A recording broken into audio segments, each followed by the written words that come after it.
Siyalamukela lonke babukeli lani balaleli sendaweni ezitshiyeneyo isifundo sethumi. Abanye baphakathi khona phezweni, abanye kanti njalo futhi baphetsheya phandle kwemngcele. Siyalamukela esifundweni sethumi lapho sikhangela khona imfundo kwezobuciko lesayensi. Abafundisi abazasincedisa basithungamele kusona isifundo balani lapha likhona selilungele ukubana lingene esifundweni. Igama Ivon Siziba, abafundisi bengelanini lamukele ababukeli labalaleli. Salibonani balaleli, siyabonga ukuhlangana esifundweni lapho likhona inkosi mayibe lathi nxa siyangena sifunda inkosi lokufunda. Siyabonga. Salibonani babukeli labalaleli endaweni ezitshiyeneyo, siyamukelana esifundweni salivini. Igama ngumfundisi uSipho. Salibonani balaleli, siyathokoza ukuhlangana kulesi sifundo salamhlanje. Mina ibizo uNdlula Machumu. Siyabonga abafundisi. Mfundisi Dube, sicela ukuthi lisikhulekele mfundisi. Baba wethu sezulu, siyabonga ukunika ithuba lokungena kulesi sifundo, ukufunda ukubona indalo yonke iveza wena lasibiso umuntu odaliweyo. Sicela umoya ongcwele ube lathi, ukhulume lathi Nkosi sikuzwe, sisuke lapha sonke samukela ukubana uzivezile, sikukholwa ukuthi siyabonga, siyakhuleka. Amen. Siyabonga. Singena esifundweni sanamuhla lapho esikhangela imfundo kwezobuciko lesayensi bafundisi. Imfundo kwezobuciko lesayensi. Lapho esifunda sizwe ukuthi ilizwi likaNkulunkulu lithi nxa sikhangele ingatsha eziningi ezitshiyeneyo ezokufunda, njalo futhi sikhangele lalolu gatsha lokufunda abaluthi isayensi. Singakangena esifundweni silendinyana yethu yokwaziwa ngekhanda, bengizacela mfundisi Sitsha usiphe indinyana yethu yokwaziwa ngekhanda yalesi sifundo. Siyabonga, ngizayifunda lapha ngesizulu, usihlabelelo ngo-19 ivesi ngelokuqala. Ithi yona amazulu ayalanda ngenkazimulo kaJehova, nomkhathi ushumayela imisebenzi yezandla zakhe. Siyabonga mfundisi. Mfundisi Chuma, uNkulunkulu uveziwe endalweni. uNkulunkulu uveziwe endalweni. Kodwa nxa sikhangela imfundo yakulezi insuku enengi yayo kakhulu iyabalekela ubukhona bukaNkulunkulu, iyabalekela ukuthi uNkulunkulu khona, iyabalekela imisebenzi kaNkulunkulu. Nxa sifunda indinyana le esiyithola kuMakhubo ngo-19 ekhuluma ngubana amazulu aveze inkazimulo kaNkulunkulu, aveze futhi lemisebenzi yezandla zakhe, uthini ngemfundo yakulezi insuku ebalekela mbijana ubukhona bukaNkulunkulu? Indinyana ekhanda sivezela ukuthi indalo yonke iveza uNkulunkulu. Kumele iphakamisele udumo kuNkulunkulu. Ngokufanayo kusho ukuthi yonke imfundo, ulwazi lonke kumele luphakamisele udumo kuNkulunkulu, kumele ludonsele abantu kuNkulunkulu. Akula ungabona imfundo kumbe ulwazi soluphambuka entandweni kaNkulunkulu, then kalusa yenzi khonokho okukhangela ukuthi lukwenze, ngoba uNkulunkulu yena ngokwakhe nguye lapho kuvela khona lonke ulwazi, yikho lapho kuvela khona konke ukuhlakanipha, ngoba uNkulunkulu wazi konke, is omniscient. So nxa ulwazi luvela kuye uNkulunkulu, kumele luphakamisele udumo kuye uNkulunkulu, ludonsele abantu kuye uNkulunkulu. Siyabonga mfundisi Tu, kuyini esingakufunda emvelweni, esingakufunda endaleni ngobukhona bukaNkulunkulu? Siyabonga mfundisi. uNkulunkulu uzivezile endaleni ngokutsho kombhalo baliweyo, ukubana nxa ukhangele indlela ilanga nxa liphuma, ngemuva kokuphuma kwalo kulamandla athile wasithi ukhona ongemva. Ukutshona kwelanga ukhangela nje inyoni iphapha emoyeni ukuthi iba njengokuyini, uveza ukuthi kulamandla athile. Kumele ukuthi umuntu ngemva kokufunda kumbe kusesikolweni ngasikwazi ukuthi lapho sifika sigcine khona ukucabanga, sikhona ukuthi ukhona umdali oyisisu sazibona nxa siphila sihambe njalo. Angasifundisi nje. Siyabonga mfundisi, ngithanda ukuvumelana lokukhulunywa ngabafundisi laphana ukuthi vele empilweni sinanzela ukuthi kulezikhwithamfundo kumbe abantu abake baphila bona lo mhlaba beveza ubuciko obuthize ngolwazi langenhlakanipho abayinikwe nguNkulunkulu. Kube kanti-ke iphutha elibakhona ngelokuthi umhlaba usuke wasuphakamisa labo bantu kakhulu ukwedlula uNkulunkulu obaphe lona lolo lwazi. Okunye sikunanzelelayo ukuthi njengoba ivesi sitsho ukuthi amazulu aveza kumbe amemezela amandla lenkazimulo kaNkulunkulu. Ungakhangela izinkanyezi, iBhayibheli lithi yona kuJobe uyazibiza ngayinye yazo izinkanyezi. Kube kanti-ke laba abantu abaphanyiswa ngumhlaba sengathi balolwazi olumangalisayo lokufunda izinkanyezi zona lezi ezidalwe nguNkulunkulu. Ubathathela izinkulungwane zeminyaka, bathatha iminyaka eminingi ukuthi baze bafike ukuthi babuzise khona lokho. So lokho kusivezela ukuthi iBhayibheli siyabuyela kilo nxa sidinga ulwazi loba kuyini esingakufunda kona lo mhlaba. Siyakubonga mfundisi. Esikutholayo okuphumayo kubana nxa sikhangela indalo, nxa sikhangela imvelo, sikhangela imisebenzi yezandla zikaNkulunkulu, iyaveza uthando lukaNkulunkulu olumangalisayo. Iyaveza ubukhona bukaNkulunkulu ingabe entweni ezincane ezibonakalayo ezibambekayo, ingabe entweni ezinkulu. Kuyaveza ukuthi uNkulunkulu njani ukhona njalo uNkulunkulu uyamangalisa. Ngifisa ukuthi sike sifunde indinyana lapha eBhayibhelini. uPaul lapha kwabaseRoma ngu1 ivesi lika 18 usiya ku21.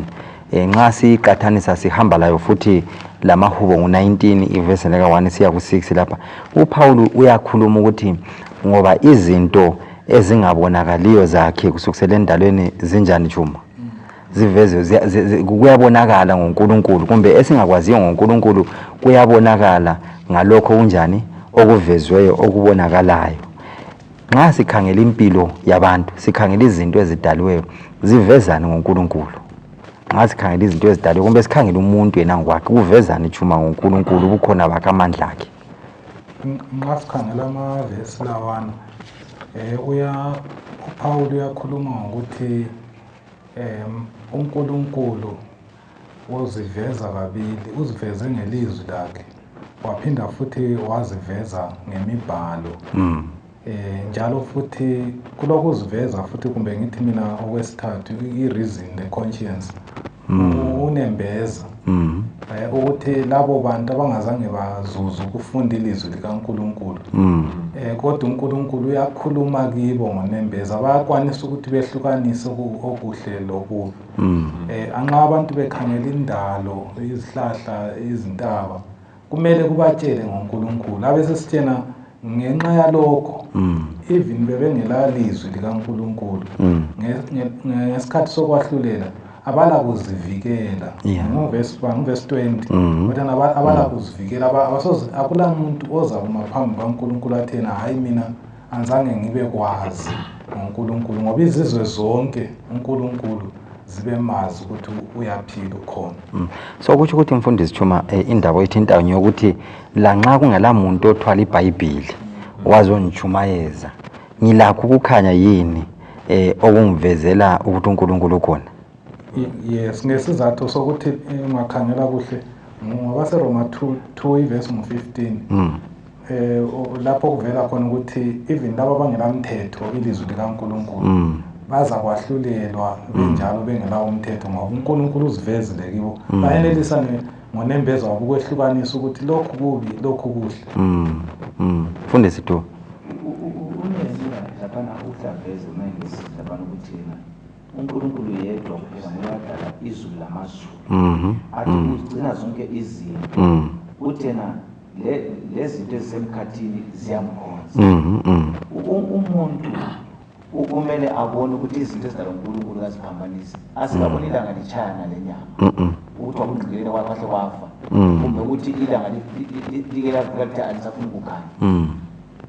Izinto ezidalwa uNkulunkulu ziyalalela umlimo, nini ziyamkhonza, ziyakwazi ukuthi zafafa nazi hamba ngale ndlela. So umuntu kumele nxa ebheke izinto ezidaliweyo akubona ukuthi usokusiba nguye umuntu ongalaleli uNkulunkulu. So kulo mlando wokuthi simkhonze umlimo nxa zonke izinto zigobeka indlela kamlimo, thina-ke sokhoniswayo uqala simkhonze ukudlula zonke izinto. Ngoba laphana futhi esesiqale ngayo kweswayo ithi amazulu aveza inkazimulo kaNkulunkulu, ngore kaNkulunkulu umthetho kamlimo uyakhazula. Sihambele ilizwi umthetho sihambele kumkhonza sesimazi uNkulunkulu.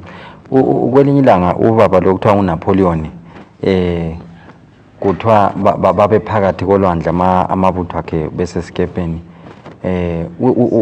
uyabuya aphume endlini lapha ekhona esikepeni aze lapha babekhona bephandle uthola bayaphikisana baxoxa bayaphikisana uNkulunkulu ukhona uNkulunkulu kakho uNkulunkulu ukhona bephikisana wase babuza ukuthi madoda ngiyalizwa lapha liyaxoxa liyaphikisana bambuza labo ukuthi wena uthini wasesithi ngiyalizwa liyaxoxa liyaphikisana kodwa wasesithi khangela nini inkanyezi lezi eziphezulu ngubani wazidalayo wabe bachiya wabuyela walala wabachiya belokhe bekhangela inkanyezi bezibuza ukuthi kade vele ngubani ongabe wazidala lokho nsiya kumqondo nalwana ukuthi nxa sikhangela into zonke ezikhona ziyaveza ngeqiniso ukuthi uNkulunkulu unjani ukhona kulokho chumo ukuthintile ukuthi lelizwi likaNkulunkulu ekuthile ukuthi la ngosuku lokwahlulela kakho umuntu ezathi angazi lutho ngoNkulunkulu ngoba konke besingaba kwazi ngoNkulunkulu kunjani kuveziwe manje umbuzo bese ngisiba lawo lapha abadala ukuthi nxa kuthi konke okungaziwa ngoNkulunkulu uNkulunkulu ekuvezile ebantwini bonke umlando wethu njengebandla ungaphi kumele senzeni umlando wethu njengebandla ungaphi abantu bazihlalela emakhaya basendaweni ezijiyeneyo kuyadingakala yini ukuthi sihambe siye bachumayeza sibafinyelele imfundo kuyadingakala ukuthi bafundiswe yini phela konke kuveziwe ngoNkulunkulu thina silomlando yini ukuthi sibafinyelele nxa uNkulunkulu ezivezile ngendlela aziveze ngayo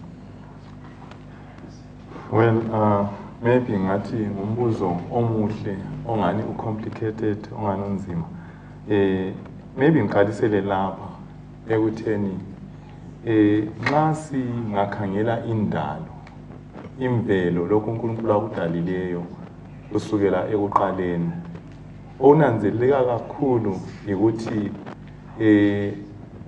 ngizabe ngifikelwa ngumcabango ukuthi nxa abantu khathesi befikelwa ingqondo yokukhonza imvelo ngokuyikhangela ngemva kwesono phela umhlaba lo esikiwo ngumhlaba owawela esonweni right ngemva kokuphanjaniswa isono abantu still nxa bekhangela izinkanyezi bakhangela ilanga kulabanye bafikelwa ingqondo yokukhonza zona lezo zinto indalo kaNkulunkulu labakhangela izihlahla lezintaba lezinye intaba kuthiwa kazikhwelwa ngenxa yokuthi umsebenzi imthanithani yabo khonapho besiyakhonza izintaba so-ke ngithi mina aluba umhlaba lo ubusesimweni sonesiyana uNkulunkulu awavela ukiso uNkulunkulu esanda ukuwudala ngaba abantu bakhonza nje ngabe kunjani maybe ngibuyele kona lo mcabango ukuthi thina sinomlando yini njengebandla njengabantu abakholwayo ukuthi sifinyelele abantu sibatshele ngoNkulunkulu njengoba uNkulunkulu ezivezile uNkulunkulu uzivezile ngendalo waziveza ngombhalo wakhe yebo abantu bangazwisisa ngendalo kodwa kudinga ukuthi ilizwi kaNkulunkulu bafinyelele futhi ukuthi bachasiselwe ngoba njengoba sithi ukuthi umuntu angakhayela isihlahla acabanga ukuthi ingxe isihlahla lesazimilela kumbe omnye abathi kulamanye amandla akhona kulokunye ukukhona ngale vele lapha eAfrika ngibuye lapha eAfrika abantu bavele bekhonza la but indlela ababekhonza ngayo yayingani ayikho directed kuhle babezwisisa ukuthi kuloNkulunkulu ibalethi uNkulunkulu kanti kuyanga lamakhiwa leli babezwisisa ukuthi kuloNkulunkulu kulomdali kulomuntu kulomveli ingqayi kodwa ke ilizwi leselisivezile ukuthi ngubani lo mveli ingqayi nguNkulunkulu owadala izulu lomhlaba esingamchitheli igwayi phansi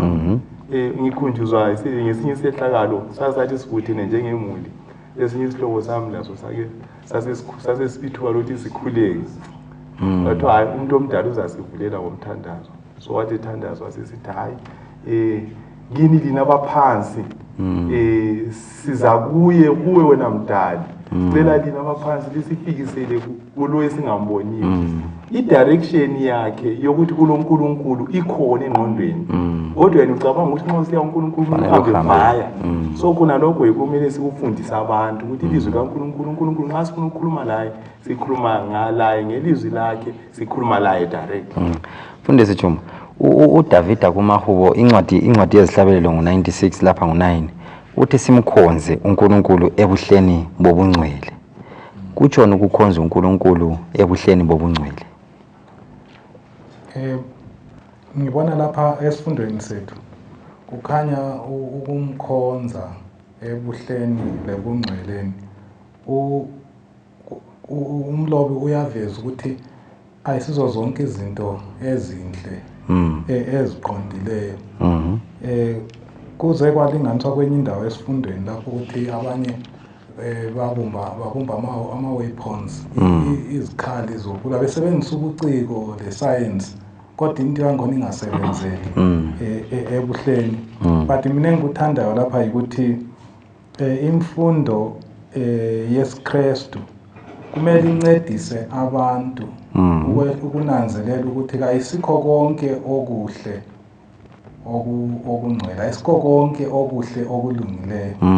Kumele ukuthi imfundo isenze sinanzelele sibe lakho ukwahlukanisa phakathi kokuhle lokubi. Mfundisi Tu, ubuhle bobungcwele, ukukhonza uNkulunkulu ebuhleni bobungcwele. Usekuchazile lapha neKosifica sinikuGenesis lapha ukuthi umama uEva wabona ubuhle esihlahleni isithelo, kodwa kwakuthiwe khona bengasidli. Into ingakhanya inhle kodwa kayilethi ukukhonza uNkulunkulu ngendlela efaneleyo. Kufanele sikwazi ukuthi okuhle nxa sikubona siqathanise ngelizwi kaMlungu, mhlawumbe kuphakamisa ukuthi ngikhonze yini kumbe hayi. So kuqakathekile ukuthi sikwazi ukuthi uNkulunkulu uthi ubuhle ngobakhe, kodwa kumele sithunganyelwe ngumbhalo ekutheni nxa sibuka siphinde simdumise ngendlela okulotshiwe, ngoba singakholisa konke okuhle okunye kwakhona uSathane uyafika la asimonyele ekukholweni. Kuthiwa singaze sifunde kanganani, kuhle ukufunda, kuhle ukuba le-science, kuhle ukufunda ingatsha ezithile zonke ezemfundo, kodwa-ke azibuke-ke ngoKristu ethungamele emfundo. Siyabonga mfundisi. Nginanzelela ukuthi umhlaba esikiwo imvelo inhle okumangalisayo. La nxa sekule minyaka eminingi esiyadlula inkulungwane zeminyaka esidlulile, imvelo lokho inhle.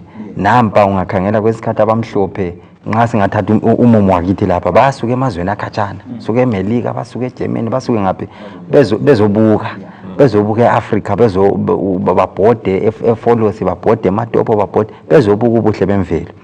Nxa kuyikuthi abantu bebuka ubuhle bemvelo khathesi isilinyazwe yisono kangaka, kuyasibisela emuva ukuthi pho imvelo ibinhle okunganani kungakabi lesono esikhona. Ngize ngathathekiswa ngomcabango ukuthi kwesinye isikhathi lezinye izinto ezibonakala ezingabonakaliyo uNkulunkulu uzenze ngendlela emangalisayo.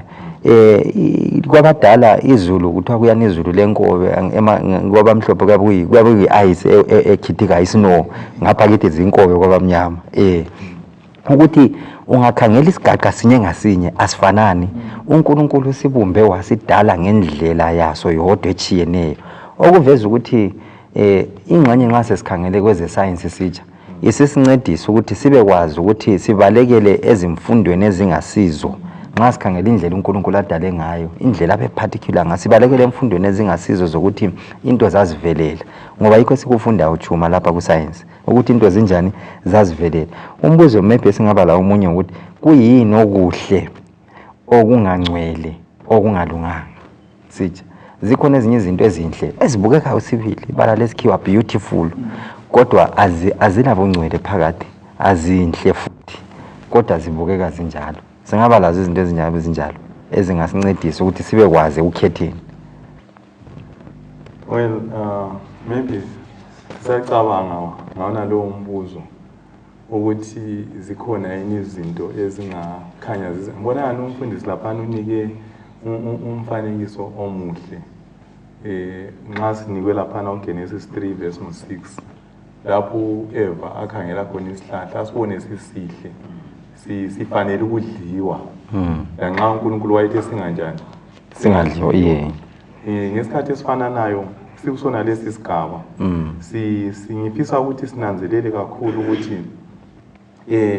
xa sikhuluma ngezobuciko le-science into enhle, izinto ezinhle leziyana, akula nto embi nge-science, akula nto embi ngama-arts kumbe ubuciko abantu uNkulunkulu abaphe bona obuthize njengobuciko bokuhlabelela, angithi right. lithalenta yanini uNkulunkulu aliphe abantu angithi liba lihle nxa lisetshenziswe ngendlela efaneleyo liba libi nxa lisetshenziswe ngendlela engafanelanga lisetshenziswa ngendlela efaneleyo ngokuthi lihaya abantu nxa ithalenta lokuhlabelela ndisebenzisa uhaya uNkulunkulu wangiphayo wadalayo lisebenzise kuhle kube kanti ke leze science kulamadoda ahlakaniphileyo akaba khona amadoda anjengabo Leonardo da Vinci amadoda ainventa iframachina right amadoda abalama inventions ababa ama designers angithi ukuthi ngawukhangela sodube angithi akukhipha njengobunjalo a design izinto baze bafaka laphana ebhukwini lembali yomhlaba ukuthi ubonakala ukuthi benza izinto ezimangalisayo kodwa ngolwazi lona lolo abalinikwa uNkulunkulu nxa lungaba misdirected must misdirect nje ukuthi bangalisebenzisa ngendlela engayisiyo ugcina soletha idistraction yabo kumbe ukubhujiswa kwabo so kukhona okuhle ongakhanya kukuhle kodwa akusetshenziswe ngendlela engayisiyo. Okay, nxa kunjalo ke mfundisi kuyikuthi eze iscience itechnology konke khona kulwazi osolukhona nxa kuyikuthi kuqhakathekile kakhulu kangaka njalo kuncedisa ukubumba ubuntu besizwe kumbe ubuntu babantu kuncedisa ukuthi kusibumbe sibe ngabantu njengebandla kuyini esingakwenza ukuthi sisebenzise ingatsha zonezi zemfundo ukuhlabelela chuma sebenzise ama-arts ona la ubuciko bonke science ukuthi into zonke lezi zifakazele uNkulunkulu sengenza njani njengebandla into enginanzelelayo lapha ukuthi ulwazi lonke luvela kuNkulunkulu konke okuhle okungconoza impilo zabantu kuvela kuNkulunkulu kodwa uhlupho lukhona ukuthi uSathane uyahlanganisa okuhle lokubi and okuhle mhlawumbe kube kunengi ukwedlula okuhle so kunjengokuthi ukudla okuhle laphana akudingi poison eningi ukuthi kulimaza uyadla ukudla lokhuyana with that poison enlutshwana kuyakulimaza so thina kumele sikwenze ukuthi sikhangele lonke ulwazi siluhluze ama-arts ama-sciences konke lalokho sokwenziwa ama-discoveries sibone ukuthi kungasisebenzela kuhle njani bese sihluza okuyikho okungayisikho entweni zona esizivezelweyo ngoba kule ndawo lapho isifundo sethu esikhuluma ngokuthi bakhona abafundayo ama-experts aba-specializayo entweni ezithile kodwa ubuciko babo bulamaphutha amakhulu ngoba uNkulunkulu kazange avunyele ukuthi ungamele kakhulu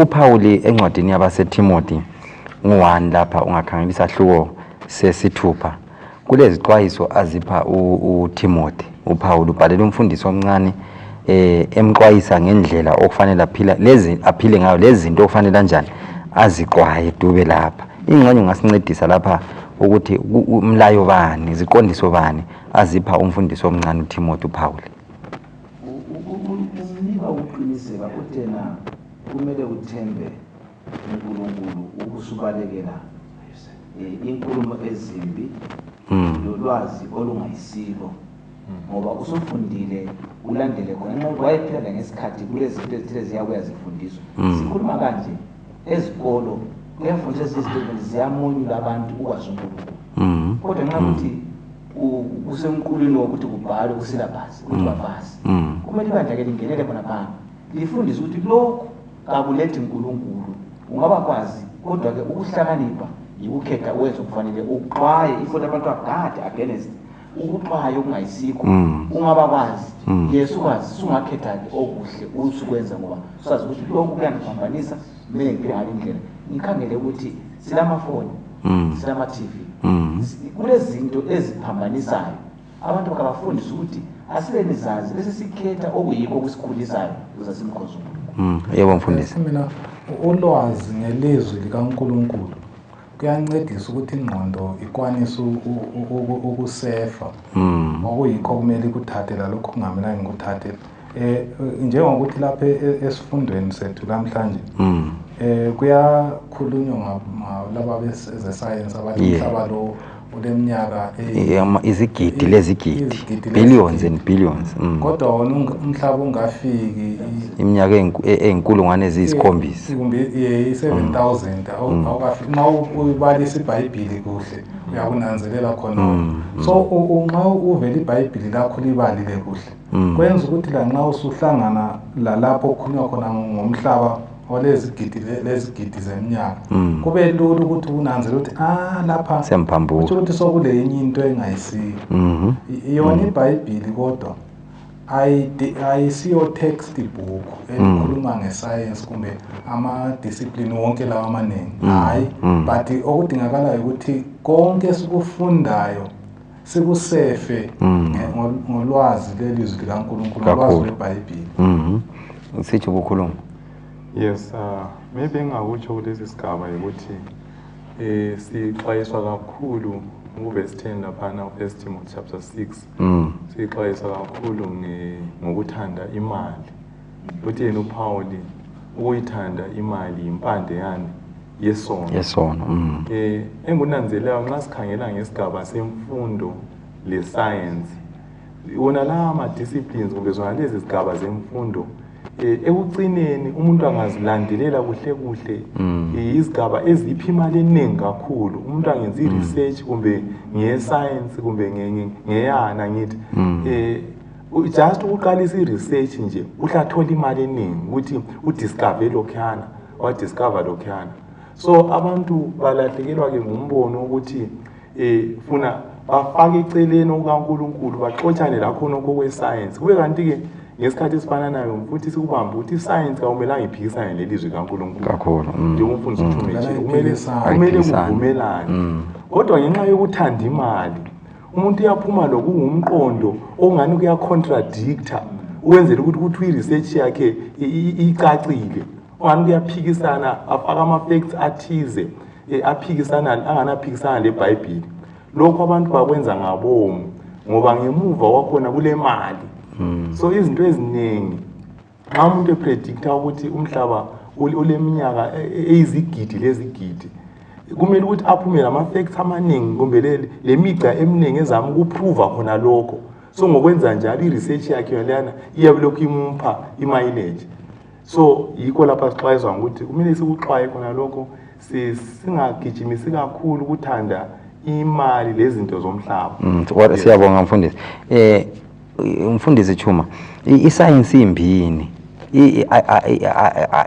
Ngibona ngufaka kuhle. Imbini i-science. Ulwazi lonke livela kuNkulunkulu. Kungabe abantu bephiwe ukuhlakanipha lemfundo ebenze bagcina be-discover ezinye izinto, benze ezinye izinto njengama-computer, izimota. But ungakhangela kuhle iBhayibhili liyasiveza ukuthi uNkulunkulu is omniscient. Ithi yona Proverbs 1 amazwi ahlakaniphile 1 verse 7 ithi ukuqala kokuhlakanipha kuyikwazi uNkulunkulu. So ngezinye indlela ngingabamazi uNkulunkulu, ngingafunda ilizwi likaNkulunkulu ngilinathe sibili. So kungenza ukuthi lanxa ngistada ngibala ihistory imbali, ngistada kumbe i-geography kumbe whatever engabe ngustada, uzathola ukuthi nxa sengivele engqondweni yami ngikwazi ukuthi hayi ekuqaleni uNkulunkulu wadala izulu nomhlaba. Ngistada lokhana ngile ngqondo yokuthi ngemva kwakho konke kuloNkulunkulu onguye lapho kuvela khona lona lolu lwazi. Ngingabona ulwazi lwami sokuqalisa ukuphikisana leBhayibhili, sengiqalisa ukubona hayi lapha ngabona sokungani sokuphikisana laphana sokulolunye lutho olurong. Siyabonga mfundisi. Nginanzela njalo futhi okunye okuqhathekileyo lapho kubana kukho konke ngendlela esikhulume ngakho ingatsha zemfundo eziningi ezitshiyeneyo ezifundayo azizimbi kakhulu ngokwazo njengalokho isayensi isisiphe iyona limtshini esiyisebenzisayo abantu bayezwe endaweni eziningi ezitshiyeneyo kunengi isayensi esisenzele khona kodwa uhlupho ingxenye lungaba sekuthini ingatsha lezi zingasetshenziswa ngendlela engasiyo yikho lapho konakala khona abantu bangakubamba ngendlela enjani engasiyo yikho lapho kusuka kunjani konakale khona ingase singakuhlanganisa lo mcabango lo okuzaga isahluko sona sesokuqala ukuthi nxa sikhangele ngelihlo leBhayibheli sikhangele ngelihlo lelizwi likaNkulunkulu kuyasincedisa ukubana sikubambe ngendlela eqondileyo konke kwama-sciences lakho konke lokho esinjani esikufundayo umfundisi usithi uthintile ukubana abantu bayaphakanyiswa abantu abalobuciko entweni eziningi ezitshiyeneyo ingabe ngumcombo omangalisayo ingabe ngumhlabelelo omangalisayo kodwa izithelo zabo zimi njani ingxenye yikho singaxoxa ngakho ngamafitshane izithelo zabo zimi njani ulwazi lezithelo kuhambelana njani kungenelana njani ulwazi oluphakemeyo lezithelo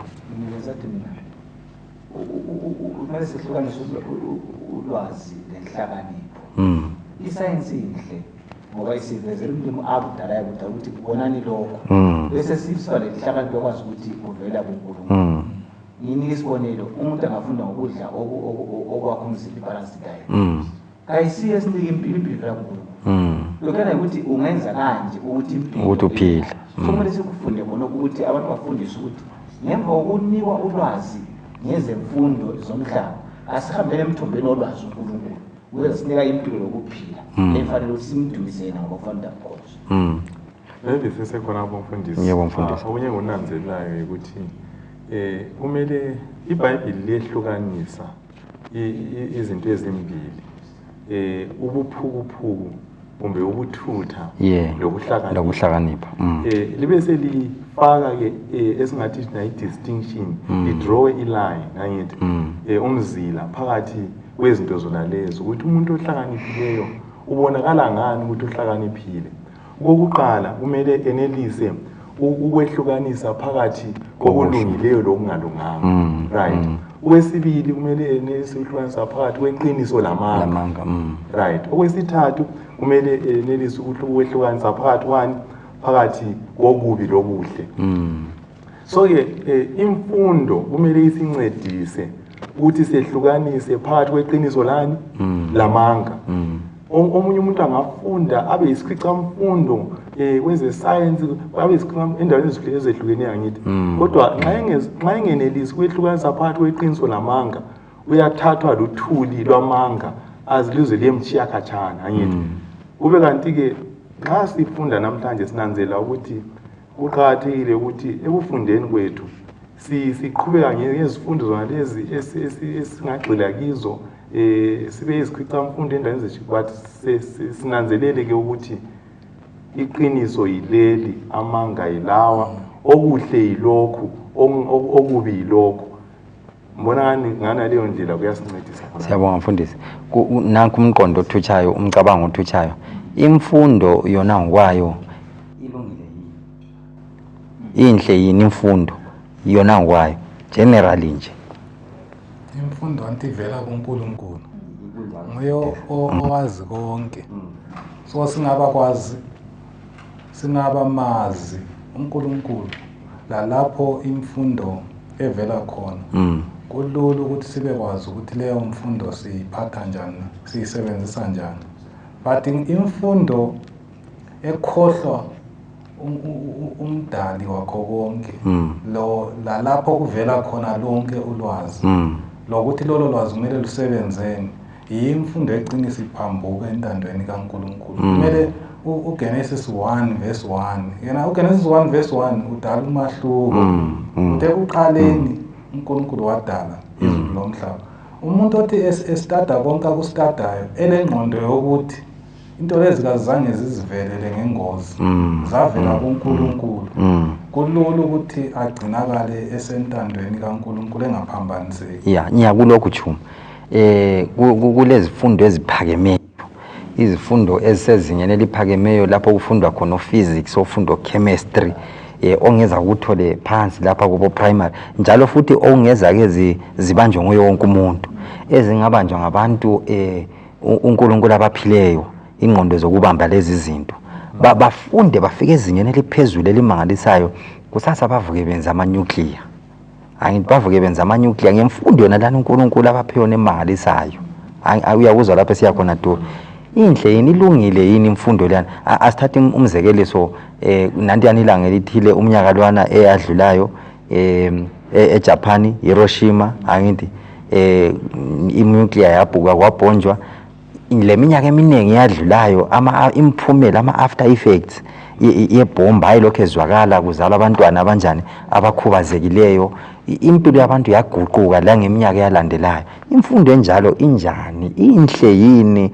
kumbe iyaphambanisa ukuphila kwabantu lapho umfundi sesikhuluma sesingapha umhlaba sokulesona imfundo enjalo isibuswa yisona esangenayo yena umlimi edala wayevele efake imfundo ukuthi kufundwe ngaye nxa sikhuluma ngemfundo sikhuluma ngemfundo elilizwi likaNkulunkulu ngumthetho uzadala phana uthena umthetho kaNkulunkulu uphelele unika those simple makes them wise abantu abangala ukwazi ukweza babe kwazi ngenye indlela abantu abanjalo kabanalwazi sesisuke sesithatha imfundo kaNkulunkulu ngokubuswa yisono sayenza into engayisiyo enjalo siphambanise kodwa imfundo nangwayo ikukhombela kuNkulunkulu iyahlakaniphisa so imfundo engela uNkulunkulu ingozi phakathi imfundo ingaba ngamandla okwenza okubi imfundo ikwenza ube ngusathane onjani ofundileyo ongcono owenza into ezinkulu then nxa uyiswele lanxa usona awuwoni kakhulu ngakhala abantu abawoni into eziningi emhlabeni abantu ababefundile ngoba ulendonsela ebantwini abaningi into yangikhona nxa eyenza i-affect abantu abaningi but ongelalutho sike sakhuluma last time ongela lutho ngayengabonisela belitshayela i-R2 erenkini but isele elifundileyo alithathi i-R2 ngamatshe erenkini yalitshontsha into ezizwayo liqopha ithayi lihlezi ngemva kwekhompyutha so imfundo ingaba ngamandla okwenza okuhle ibe ngamandla okwenza okubi futhi siyabona ngibonani mfundisi lokho okukhuluma ngumfundisi lapha kuqakatheke kakhulu ukuthi sikunanzelele ukuthi asobantu abangafundanga funa abaphambukayo emthethweni kaNkulunkulu kukalutshwane izikhwicamfundo ezifunda zibe lama-PhD nxa esile PhD seqalisa ukubuza ezinye izinto eziseBhayibhelini esingathina ngesilungu yikukhwesela kumbe udawutha uthandabuza abesephuma-ke lama-theories athize amsusa kucebo likaNkulunkulu so-ke engingakutsho ngendaba yemfundo imfundo iqakatheke kakhulu njalo ilungile kodwa-ke kumele imfundo yangikhona idirectwe lilizwi likaNkulunkulu balutshwane abantu abangama-genius ama-genius ukuthi engafundanga engayanga esikolo ngithi yenelisa ukuthi adizayine ulutho aphume lalo abaningi ama-designs abo abhekwa apho yimfundo njengokuthi umuntu ukuze aphume le ndizamtshina aphume le computer konke kubhekwa apho yimfundo so inhle imfundo kodwa-ke kumele ibe directed kungaphakanyiswa yona kakhulu kwedlula uNkulunkulu. Siyabonga mfundisi. Ngezindlela imfundo ngazo kuzo zonke ingatsha azisa abantu kuNkulunkulu. Ekucineni nxa siyekucineni uNkulunkulu lapha ubuza uJobe sithini ngoThixo lapha esexoxisana loJobe ukuthi wawungaphi Jobe nxa ngangisendlala izisekelo zomhlaba sithini ngayo lindaba. Kukhona esikutholayo lapho omunye umbuzo othutshayo lapho ukuthi uNkulunkulu kambe nxa ufunde isigaba lesi uNkulunkulu angahlolwa yini singaprove ubukhona bukaNkulunkulu lokungabi khona bukaNkulunkulu elebhu yini chumo uthini ngesigaba lesi? Mina ngibona uNkulunkulu ekhuluma into emangalisayo lapha ku-chapter 38 kaJobe ukuziseka ngcono nxa ubala yonke i-chapter ukuthi uthena kathi wawungaphi ngifaka izisekelo zomhlaba kanti Jobe ungatshona ungibuza ngezinto ezidalwe yimi ubungekho wena ngidala wena ngumafika izolo sungathi lamhlanje wena uzifikele izolo suqalisa ukubuza engani wazi wazingqondo. Yeah. So mina inxa sibala siya phansi lapha esikunanzelelayo ukuthi lapho ukugcizelelwayo ku-chapter 38 kaJobe ukuthi uNkulunkulu nguye odalileyo. Uthe edalile uphinda futhi uNkulunkulu kube nguye olonda kumbe ogcina kumbe osustaina izinto azidalileyo. Kazange adale umhlaba bese uchiwe uzenzela izinto. So iproblem esiba nayo namhlanje nxa sistarta iscience yikuthi umuntu uyastarta abesenanzelela ukuthi izulu line ukuthi ilanga lichise kakhulu lingachisa kakhulu amanzi sesiba yintuthu aseqanse sesiya phezulu ngale kuyaqanda abesesiba ngamayezi izulu bese lisithi hayi bekuchisa kakhulu yikho izulu linile kwenzakale lokho siyakwanisa ukuchasisa uNkulunkulu sefaka eceleni bese sibone ngazathi into lezi ziyazenzakalela zodwa. iBhayibheli nxa uyifunda kuhle kuyakhanya ukuthi uNkulunkulu nguyongemva kwakho konke yikho kumele sicele izulu ngoba ungathatha phela uthi hayi kuyazenzakala ilanga lingachisa kakhulu kuba lentuthu leyana eqansayo uzagcina usithi hayi okuyizinto lokho kuyenzakala kodwa kunjalo kuyaba le-evaporation bese kuthiwa ikwenzani condensation bese kunquma phezulu sosiba namayezi. So izinto kazizenzakaleli lo Nkulunkulu ocontroller zonke izihlakalo ezenzakala. Siyabonga mfundisi Dube ngomzuzu usithiya sibambeni ngalesi sifundo kuyini esikutholayo kusona lesi sifundo. Ukufundwa kwema-arts nama-science kuqakathekile kodwa kumele kusithomele kuNkulunkulu ngoba konke umlimi uziveza ngayo indalo ukuthi yena ungubani. Wazi umuntu abeleke ukugula kubeleke ukuhlupheka akususa ukuthi umlimi ukhona. Siyabonga mfundisi sithi usithiya sibambeni ababukeli bathiya bebambeni ngesifundo lesi. Siyabonga. Ngibona isifundo saliviki injongo yaso enkulu bingeyokuveza ukuthi singafunda kweze science sifunde ngobuciko obuthize esingathina ngama-arts kodwa konke esikufunda ngobe yonke imfundo yethu kumele isincedise ukuthi sivezele uNkulunkulu ongale kwenhlakanipho lemfundo yonke esingakhuluma ngayo. Siyabonga abafundisi, siyabonga ngesifundo elisiphe sona esikutholayo lapha nxa ukhangele sibuyele endinyaneni yokwaziwa ngekhanda uMahubo 19 verse ka1 ethi ukuthi amazulu ayafakaza udumo lukaNkulunkulu kanye lesibhakabhaka siyaveza imisebenzi yezandla zakhe. Siyananzelela ukubana kwesinye isikhathi siyadlula phakathi kwamagaga sempilo, siyadlula phakathi kobunzima empilweni lawe mama kumbe baba lapho khona kumbe lijaha kumbe intombi, siyadlula phakathi kwezigaba eziningi empilweni, sidlule phakathi kokugulelwa, sidlule phakathi kokufelwa, sidlule phakathi kwezilingo, sidlule phakathi kobunzima obukhulu. Kodwa nxa ukhangela isifundo sonesi kulethemba elikhulu elokuthi nxa sikhangela imvelo, sikhangele zonke izinto uNkulunkulu azidalileyo, nxa usuwedwa ungasakwazi ukuthi kuyini okwenzakala empilweni yakho, ungakhangela konke uNkulunkulu akwenzileyo uyaveza ukuthi nxa uNkulunkulu elengisa izinkanyezi emkhathini, nxa uNkulunkulu enakekela izilwane egangeni, nxa uNkulunkulu enakekela konke okukhona, uNkulunkulu uyasinakekela, uyasithanda lathi esidale ngomfanekiso. Lapho esikhona, lapho esidlula khona asibe nethemba lokuthi uNkulunkulu odalileyo imvelo, uNkulunkulu odala into zonke lezi, uNkulunkulu lomusa, uNkulunkulu osinakekela, uNkulunkulu osithandayo. Siyabonga ngeviki elizayo siyahlangana njalo xa uNkulunkulu esiphila impilo kusifundo sechumi lanye lapho sikhangela khona umKristu lomsebenzi.